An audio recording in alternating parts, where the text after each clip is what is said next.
Babylon now work the people them for minimum. And I tell me say them increase minimum. If they increase the minimum and turn it I go done. Then me ask them one to the maximum. Open on the mouth, speak up with your tongue. Cause this a free speech, this a no freedom. You know want more money when Friday evening come. When Easter come, nobody buy them bun. Don't support them when Christmas come. Cause only rich man are the Lord. Santa Claus come.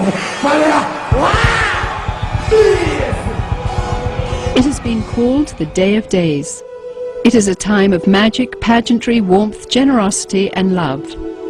For many of us, our fondest childhood memories revolve around the traditions of Christmas. It is a time that many around the world celebrate as the birth of Jesus Christ, the Saviour and Messiah of mankind. In recent years, however, the spiritual holiday has become a time of mass marketing and crass commercialism. Incredibly, many businesses derive more than half their yearly income during this period. To have come from the story of the wise men who offered gifts to the newborn Christ has evolved into the buying frenzy we see today during the month of December. But what about the other Christmas traditions? Have you ever wondered why we decorate the Christmas tree? Why we light the Yule log? Why we hang the mistletoe? And why we teach our children to believe in Santa Claus? In the next hour, you will discover the true origins of Christmas. You may be surprised or even shocked to learn the source of your favorite holiday traditions. Chances are, you'll never look at Christmas the same ever again. Don't support them when Christmas comes, as only rich money are the Lord. Santa Claus come.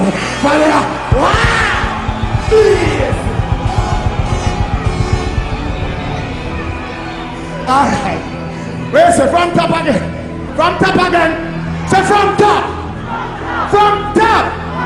Amen. In the Northern Hemisphere during late December, the days are at their shortest lengths and the nights are at their longest.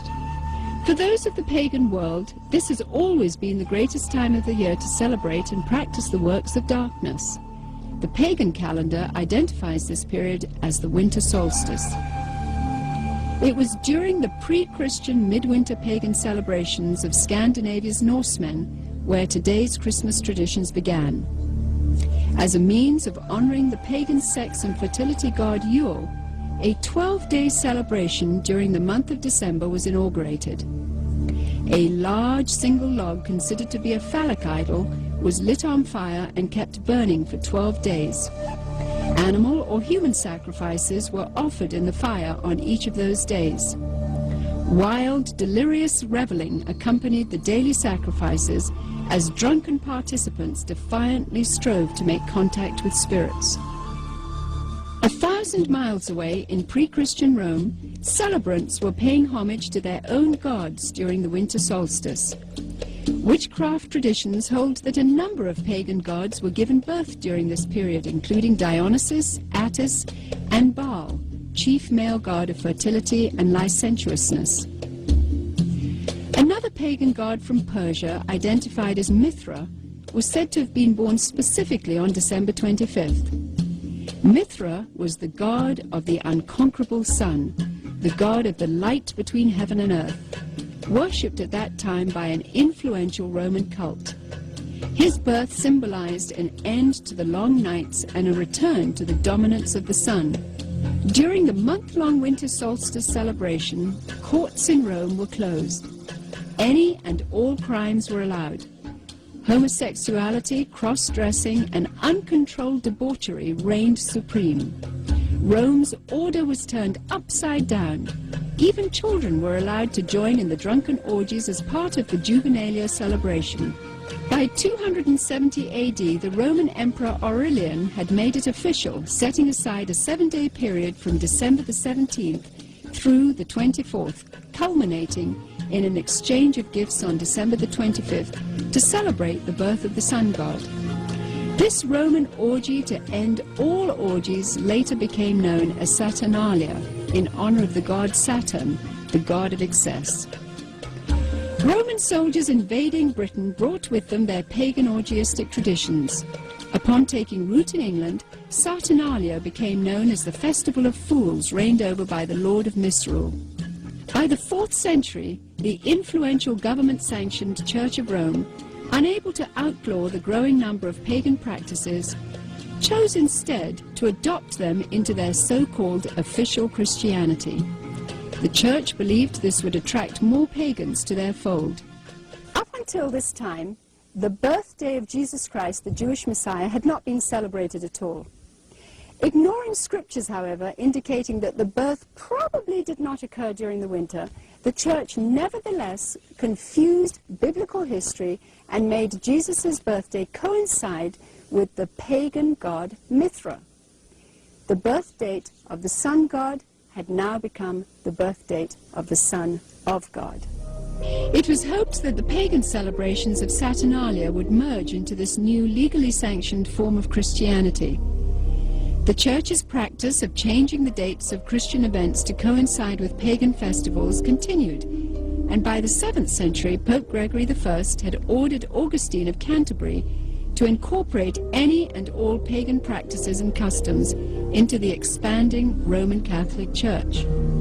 During the Middle Ages, the debased Mardi Gras atmosphere of what was now known as Christ's Mass had reached a fevered pitch.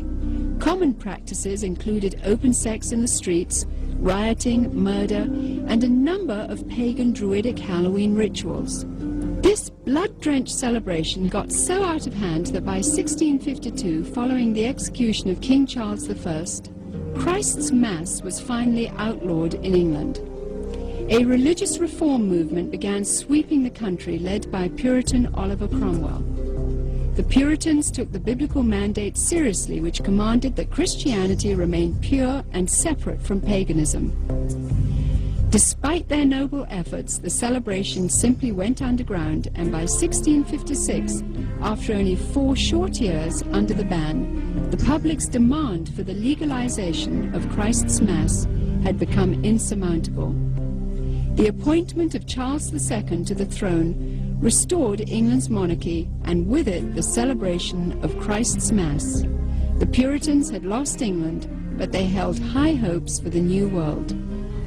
When the first settlers came from England, they were, for the most part, Puritans. They came here for religious freedom. They came here to be free to worship God without a hierarchy and without the corruption of the organized church that they had known before. And when they came with the clear knowledge of the danger of these pagan practices that had become so dear to the hearts of their ancestors. Following England's lead in 1659, the colonies of America had likewise outlawed Christmas. For 200 years, the clergy in New England battled to keep the riotous celebrations honoring the pagan god Saturn from infiltrating the New World. The Reverend Cotton Mather had warned in a Christmas Day sermon in 1712, "Can you in your conscience think that your Holy Saviour is honoured by hard drinking, lewd revelling, and by a mass fit for none but Bacchus or Saturn?" But the public's taste for sin and revelry persisted. In 1828, gang rioting during the Saturnalia-like Christmas celebrations got so bad that cities such as New York were forced to institute a professional police force for the first time in order to control the savagery. Christmas was not only not widely celebrated, in many cases, many places, Christmas celebrations were actually outlawed. And this was because of the attitude of many of the churches who regarded it as primarily as a pagan celebration and as a reproach to the Lord.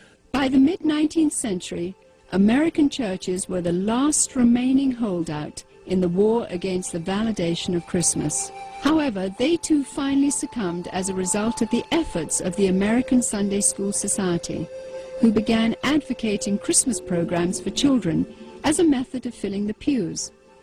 The Society argued that children could be taught about the birth of Christ through the reenactment of the Nativity. They also offered candy and treats to the children as a means of enticing families into accepting the holiday, despite its notorious history and blatantly pagan roots. The successful technique of bribing children with candy would later be used on an unsuspecting American populace in the effort to promote the acceptance of the pagan rituals of Halloween. However, It was the work of England's most popular writer, Charles Dickens, whose ghostly 1843 book, A Christmas Carol, cemented the Christmas holiday in the hearts of Americans forever. Dickens' well-loved story made the pagan Christmas feasts, shining trees, glittering shops, and family warmth irresistible to those wanting to experience the holiday. Coming to America in 1867 to promote his work, Charles Dickens packed theaters as he read his story to cheering audiences around the country. A Christmas Carol gripped America and destroyed any final attempt to stop the evolution of Christmas. By 1875, the Puritans had been beaten, and by 1890, all American states had voted to make Christmas a legal holiday.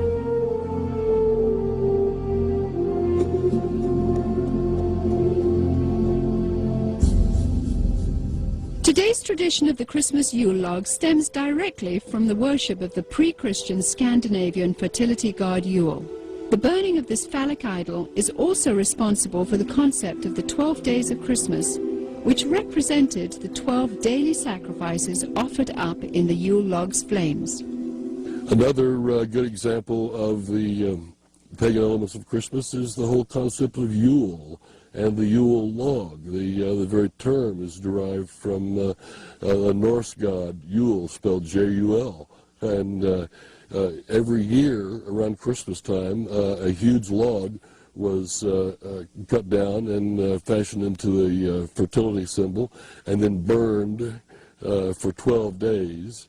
And on each successive day, a new sacrifice to the god Yule was performed in the fire, and a new sacrificial victim was burned to death. Sometimes, but not always, these sacrificial victims were human beings. And the whole notion of the 12 days of Christmas also comes to us from this Norse pagan tradition. In an attempt to blur the origins of this horrific ritual, the Church of Rome placed the first day of the Mass of Christ on December 25th and the 12th day on January the 6th. Despite no scriptural references for January the 6th, it was selected as the day the wise men supposedly arrived to offer gifts to the newborn Christ. This day then has become known as Epiphany. During the Dark Ages, the European custom of putting an oil-lighted wick lamp in the windows during the 12 days of Christmas signified to neighbors that the occupants were participating in the pagan worship of the phallic idol Yule. In today's commercialism, this is where we get the tradition of decorating our houses with Christmas lights. The Yule log custom was originally brought over to America by Scandinavian immigrants during the 1600s. And despite attempts to ban the tradition, it has stayed with us to this very day. Today, when we wish someone Yuletide greetings, we are in a sense invoking the power of the fertility god Yule upon that person.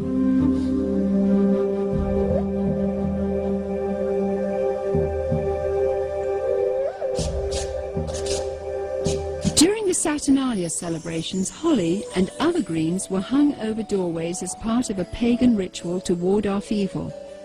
To deck the halls with boughs of holly was to acknowledge the powers of the nature gods. According to Wiccan rituals, placing holly or other greens in the shape of a circle or wreath accentuated its magical power. Similarly, mistletoe, when used in the casting of Wiccan or Druidic spells, could render a woman helpless and open to sexual exploitation. This is where we get our custom of hanging mistletoe in doorways today, and if a woman is caught underneath, she may be kissed and must not resist. The fir tree, the mistletoe, all of these things typically come from overtly pagan traditions, typically from Northern Europe, German, Norse, and English. Likewise, evergreen trees have always represented sex and fertility in pagan cultures. During the winter solstice, trees would be chopped down, brought inside, set up, and decorated as idols for worship. The Christmas tree was regarded as a sacred tree. The pagans of Northern Europe typically worshipped trees. They regarded trees and groves as sacred. So the bringing of the tree into the house would be a way of bringing this supernatural source of blessing into your home. That was the whole idea, that there were spirits who resided in the trees. In the Middle Ages, the tradition of the winter solstice Christmas tree primarily took root in Germany. During his reign, King George I, himself of German extraction, brought the custom to Victorian England. German immigrants settling in Pennsylvania did the same in America during the early 1800s. In 1848, the London Illustrated News published this famous engraving depicting Queen Victoria and her royal family beside a decorated Christmas tree. And within a few years, nearly every English household had their own tree in allegiance to the monarchy. By 1900, the U.S. Forest Service estimated that at least 1 in 5 homes in America had adopted the Christmas tree tradition. Thousands of years earlier, God, speaking through the prophet Jeremiah, warned against this pagan practice in the Old Testament. Thus saith the Lord, learn not the ways of the heathen, for the customs of the people are vain. For one cutteth a tree out of the forest, they deck it with silver and with gold. They fasten it with nails and hammers that it move not. Be not afraid of them, for they cannot do evil, neither also is it in them to do good.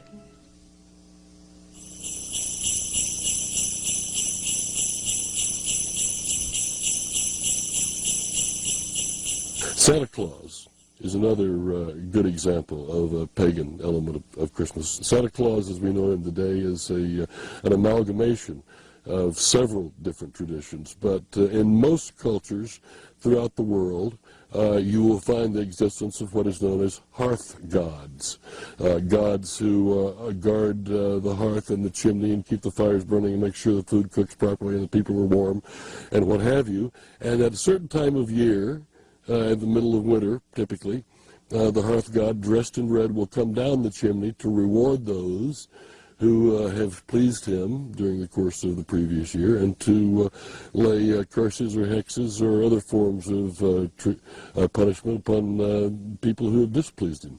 The concept of Santa Claus has had a long and winding history, with a number of diverse cultures contributing to the composite character we have today.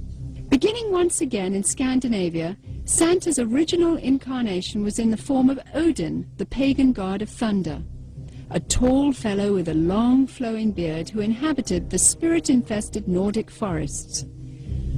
Odin would travel the sky during the winter solstice, deciding who would die and who would prosper. Most believers were frightened of this particular time of year. In England, Odin eventually evolved into Father Christmas, who, crowned with sprigs of holly, traveled the countryside getting roaring drunk as part of the Festival of Fools celebration. Frequently, he would be accompanied by a horned goat, ironically the biblical symbol of those who reject the salvation of Jesus Christ. According to the traditions of the Church of Rome, there was a Turkish bishop named Nicholas who hailed from Myra in Asia Minor during the 4th century. He was known as the patron saint of seafaring men. Over the centuries, as the legend began to unfold, it was rumored that St. Nicholas had actually captured the devil himself, put him in chains, and made him his personal servant. Recognized in various cultures as Krampus, Beelzebub, or Zwart Piet, Black Peter, this assistant of St. Nicholas is best known by his German name, Knecht Ruprecht. Described as a hideous horned creature, the servant Ruprecht was a dark and sinister figure who stood in stark contrast to the saintly Nicholas. Somehow, Father Christmas's companion, the horned goat, had metamorphosized into the foreboding horned devil called Ruprecht. As St. Nicholas traveled from house to house, inquiring about the behavior of children, Ruprecht would drop candy and gifts down the chimney into the good children's shoes which had been placed there. It was from this story that we get our tradition of hanging stockings on the mantle at Christmas time. If able to recite a verse or demonstrate a skill for St. Nicholas, the child would receive a gift. If unable to remember a verse, or if the child had been bad, he or she would receive a switch or a whip.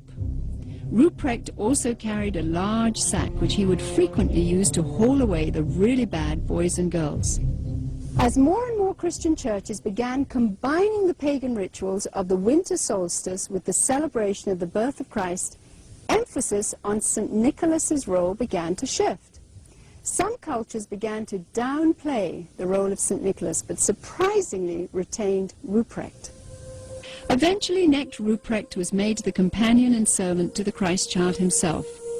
In this scenario, the devil is actually given the title Weihnachtsmann, or Santa Claus. 19th century writer Theodor Storm, in his story about Knecht Ruprecht, even goes so far as to describe the switches given to the children by Ruprecht as tools to be used in sadomasochistic rituals.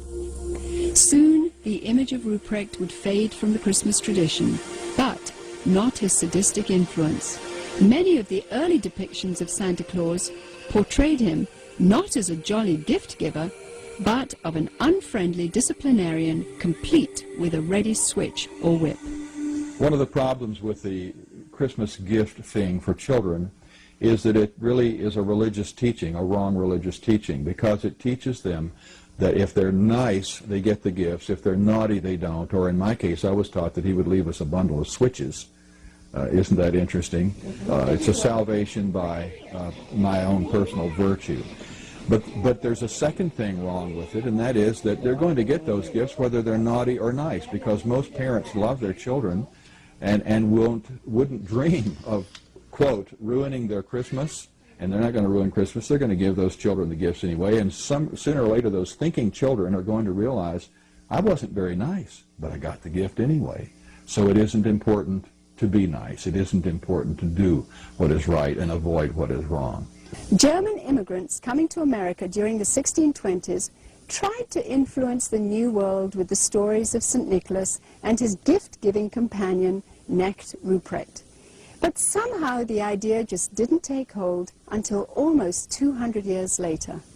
In 1819, America's best-selling author, Washington Irving, used his influence to promote St. Nicholas in a popular Christmas story titled Brace Bridge Hall.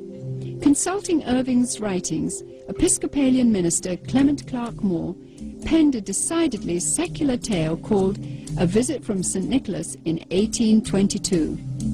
Later retitled The Night Before Christmas, Moore's poem was based on the tales of German and Dutch immigrants who had come to America. Intended originally only for his own children, Moore's story was published in the Troy Sentinel in New York and became an overnight sensation. Gone were the bishop's remnant of St. Nicholas. He was now a jolly old elf imbued with supernatural powers. Moore had also replaced Nicholas's companion, the horned Knecht Ruprecht, with 8 horned magical reindeer. As the popularity of The Night Before Christmas grew, Moore became increasingly concerned that the story's emphasis on the supernatural and its disregard for Christ would reflect poorly on his position as a minister. As a result, he refused to take credit for its creation until the story became so popular that he could no longer resist. 40 years later, illustrator Thomas Nast, political cartoonist for Harper's Weekly, seared the image of Santa Claus into the minds of the world by creating a drawing which combined Moore's jolly old elf with images of St. Nicholas taken from his own native Bavaria. By 1880, Santa was a thoroughly secularized folk hero who had become increasingly irresistible to retailers worldwide. One factor that has contributed to the paganization of Christmas, the complete paganization of Christmas, has been the element of commercialism.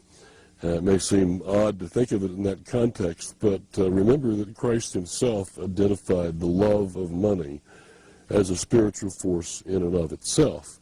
And where it comes into play, it has a kind of naturally hostile effect on the gospel and the Christian faith.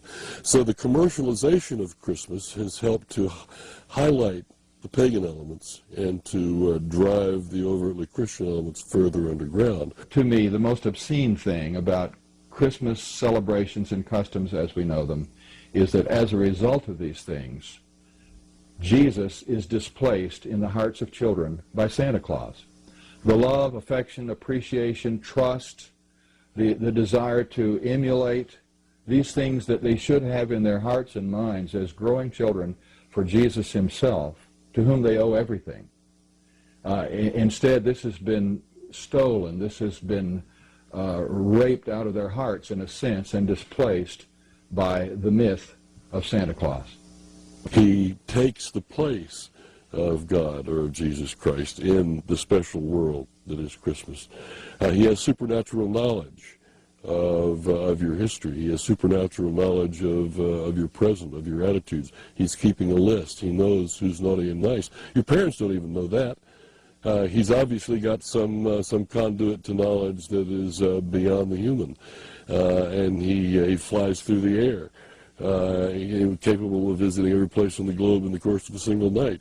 In many, many ways, Santa exhibits supernatural qualities that provide a kind of surrogate deity or a substitute for God or for Christ. Myths, by definition, evolve and change, and things are added. We used to have a Santa Claus figure that was confused with St. Nicholas and confused with other pagan figures, and then somehow he evolved through the drawings of Thomas Nast and others into what we see today, but he had a sleigh with 8 supernatural reindeer that can fly. And so the Christmas traditions that are pagan continue to change. But the truth of Jesus, the truth of the Incarnation, the truth that the Word was made flesh and dwelt among us, never changes, never will.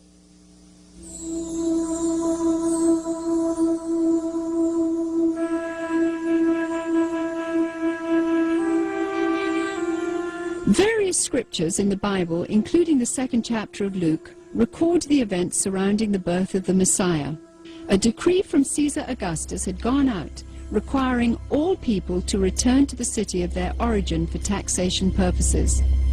Mary, who was pregnant with a child conceived by the Holy Spirit, made the difficult journey to Bethlehem along with her husband Joseph. Both Joseph and Mary were of the lineage of King David. Upon arrival, they found all the inns to be full, but were provided with a stable where Mary could have her baby. At the same time, an angel announcing the birth of the Messiah appeared to shepherds tending their flocks in a field nearby.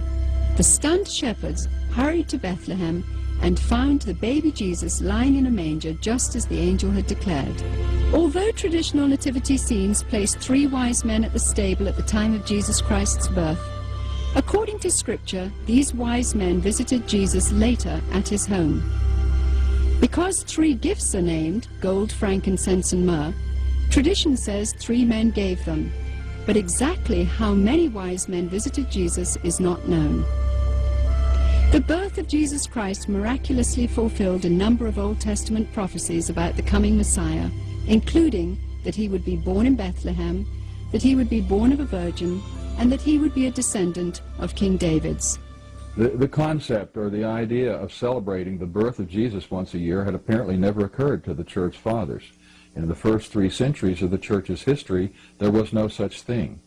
And I think God perhaps very carefully avoided telling us in the Scriptures when he was born.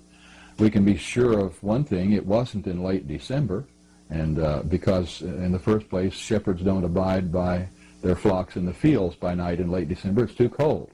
They take them out in the morning to pasture, protect them while they eat all day, and then bring them back in at night. So it wasn't in late December. It's an interesting thing, and perhaps an intellectually tantalizing thought, to try to figure out when he was born. And it can be done within limits, and if it mattered, and apparently it doesn't matter to God, he was probably born in late September. Some scholars point out that according to Scripture, the birth of Jesus may have taken place in the first day of the Feast of Tabernacles, or September 29th. Ironically, this would have placed his conception right around December 25th. The timing of other events such as the temple service of Zacharias and the pregnancy of Mary's cousin Elizabeth lend credence to December 25th as being the date of Jesus' conception. Since Christians believe that life begins at conception anyway, and not at birth as pro-abortionists believe, this may be a more appropriate reason to remember this time of the year as the period in which God came to earth in human form.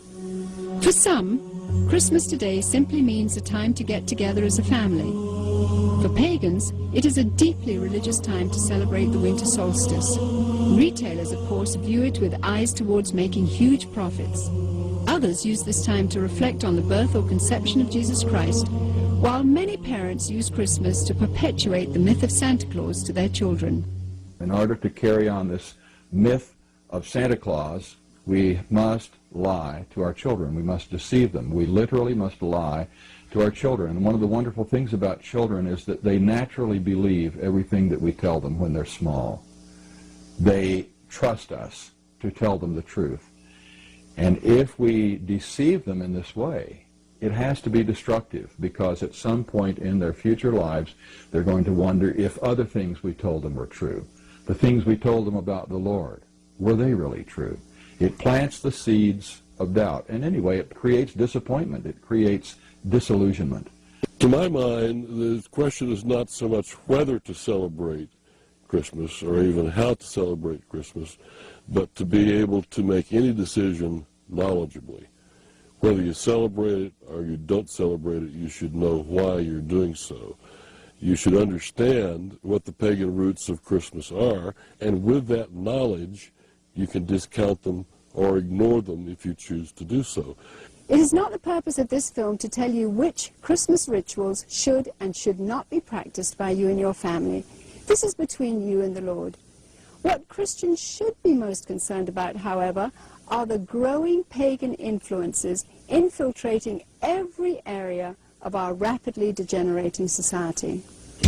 Recently, we took our cameras to the Nevada desert, where we witnessed 35,000 pagans from around the country participating in a week-long celebration of sex, drugs, and hedonism. Here, everything was permissible and encouraged, except for the adoration of Jesus Christ. In nearly every ritual performed, Christianity was mercilessly mocked and despised. Each year, the numbers of participants continues to grow. Its attraction is expanding worldwide as it recruits through the internet. It is sobering to witness what could be the wave of the future unfolding before our eyes. It is not only permitted in the public schools, in the government schools, to celebrate holidays. It is encouraged and in some instances required. But with this condition, they must be pagan. They must not be Christian. And Christmas time, they're certainly encouraged to put on Christmas programs and Christmas plays. But all references to Jesus, all references to the gospel, all references to the incarnation, all references to God must be omitted. They sing about Santa Claus, they sing about Rudolph the Red-Nosed Reindeer, and God only knows what else they sing about that isn't scriptural. Since the pagan elements in Christmas are so strong, and they provide virtually the entirety of the structure and the content of the holiday, there is no Christian element in the holiday. Therefore, it becomes the ideal, politically correct, culturally diverse, multicultural holiday for everyone. In the 17th chapter of John, Jesus taught that it was appropriate for his followers to be in the world, but not of the world, meaning that we should be involved in our world so as to have a positive influence, but not become corrupted by it. The mighty Joshua, in challenging his people, said, "Now therefore fear the Lord, and serve him in sincerity and in truth, and put away the other gods which your fathers served. Choose you this day whom ye will serve, but as for me and my house, we will serve the Lord." Rather than setting aside a few days of the year to remember the Lord, Christians should live with a day-by-day, moment-by-moment dedication of their entire lives to Jesus Christ. Then, and only then, will they be able to have victory over pagan influences and to have an impact on society for God the Creator.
Babylon now walk the people them for minimum.